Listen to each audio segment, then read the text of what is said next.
Sungguh biadab, orang-orang jahat ini tega melakukan aksi pencurian jenazah Nabi Muhammad Shallallahu Alaihi Wasallam.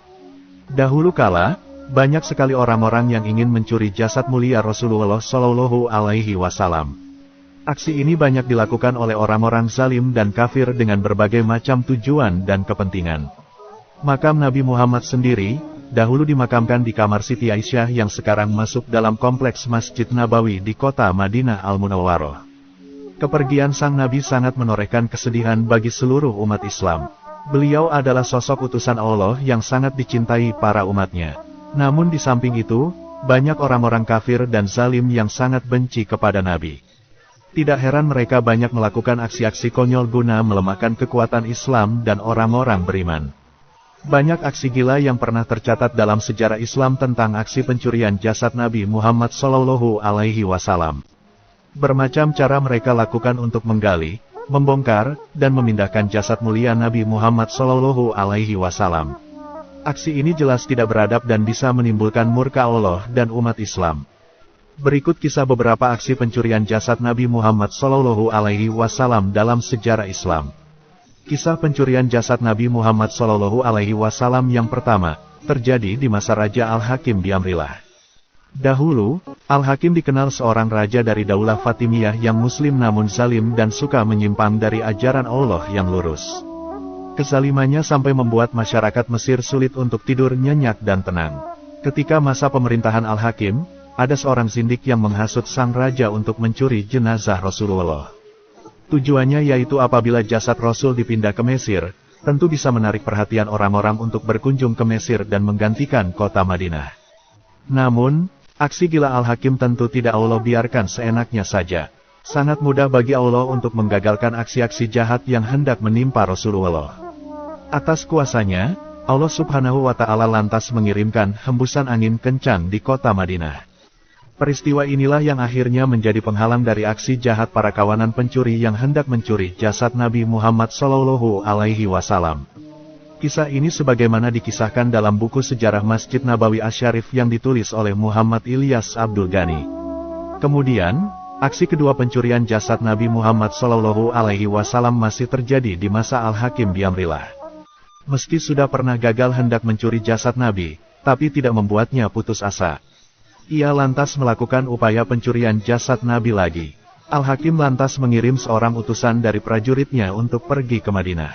Prajurit itu lantas tinggal di sekitar area Masjid Nabawi. Si prajurit lalu membuat terowongan dengan menggali tanah sebagai akses jalan pencurian menuju makam Nabi. Namun, lagi-lagi Allah Subhanahu wa Ta'ala menggagalkan aksi busuk pencuri itu. Masyarakat Madinah waktu itu mendengar sebuah seruan, kubur Nabi kalian hendak digali. Masyarakat Madinah lalu melacak maksud seruan itu. Akhirnya, mereka berhasil memergoki prajurit utusan Al-Hakim yang sedang menggali tanah untuk membuat terowongan akses masuk makam Nabi.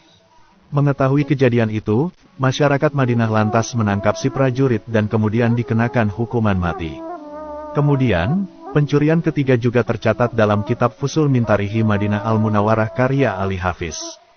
Dikisahkan, dahulu ketika keadaan umat Islam sedang lemah, para penguasa dan pembesar Eropa berencana melakukan aksi pencurian jasad Nabi Muhammad Shallallahu Alaihi Wasallam. Mereka lalu mengutus dua orang untuk melakukan pencurian jasad Nabi di bulan haji. Kemudian, dua utusan itu menyamar sebagai jamaah haji asal Andalusia. Saat musim haji tiba, mereka tinggal di penginapan yang tak jauh dari makam Nabi. Mereka lantas menggali lubang untuk akses masuk mencuri jasad Nabi. Namun, Allah Subhanahu wa Ta'ala kembali menggagalkan aksi itu melalui perantara Sultan penguasa Mesir dan Suriah yang bernama Nuruddin Mahmud bin Sanki. Di suatu malam, sang Sultan pernah bermimpi bertemu Rasulullah Shallallahu Alaihi Wasallam. Sang Rasul berkata sembari menunjuk ke arah dua orang bermuka Eropa, "Wahai Mahmud, tolonglah diriku dari dua orang ini." Kemudian, terkejutlah sang Sultan hingga terbangun dari tidurnya. Mimpi ini bahkan sampai terjadi hingga sebanyak 3 kali berturut-turut. Keesokan harinya, sang Sultan mengumpulan para hakim. Lalu, diberikanlah masukan agar Sultan pergi menuju Madinah. Sesampainya di Madinah sang Sultan lantas mengumpulkan orang-orang lalu membagikan hadiah sedekah kepada mereka sembari mengamati wajah. Namun, sang Sultan tak melihat wajah dua orang yang ada dalam mimpi. Sang Sultan lantas mempertanyakan siapakah orang yang belum mendapatkan sodakoh. Dan ternyata didapati dua orang yang nampak soleh, kaya, dan juga rajin sedekah sehingga mereka merasa cukup dan tidak berkenan menerima sodakoh dari orang lain. Kemudian, dipanggillah dua orang itu untuk menghadap Sang Sultan untuk diwawancarai. Ternyata, wajah dua orang itu mirip seperti yang ada di mimpi. Namun, kedua orang itu mengaku jamaah haji yang berasal dari Maroko. Sang Sultan merasa belum begitu percaya dengan omongan dua orang itu. Sang Sultan kemudian menanyakan lokasi tempat tinggal mereka saat ini. Sultan lantas bergegas menuju rumah itu untuk melakukan penyelidikan. Dan, ternyata didapatilah sebuah galian terowongan di rumah itu yang mengarah ke makam Nabi. Akhirnya, Sultan Nuruddin Mahmud Zanki menangkap kedua orang itu lalu membunuh mereka. Atas terjadinya banyak tragedi-tragedi dan aksi menyim, Sang Sultan lantas memerintahkan untuk membangun tembok di sekitar makam Nabi. Tembok itu terbuat dari timah yang tebal. Fungsi dari pembangunan tembok ini adalah untuk melindungi makam Nabi Muhammad dari kejahatan orang-orang yang hendak kembali mencuri jenazah Nabi Muhammad Shallallahu Alaihi Wasallam. Dan, supaya tidak ada satu orang pun yang bisa melakukan aksi biadab itu terhadap makam mulia Nabi Muhammad Shallallahu Alaihi Wasallam. Aksi keempat pencurian jasad Nabi, juga pernah dilakukan oleh para perampok Nasrani. Mereka melakukan aksi perampokan terhadap para kafilah jamaah haji dan bermaksud juga untuk menggali makam Rasulullah Shallallahu Alaihi Wasallam. Mereka lantas menyeberangi laut menuju kota Madinah.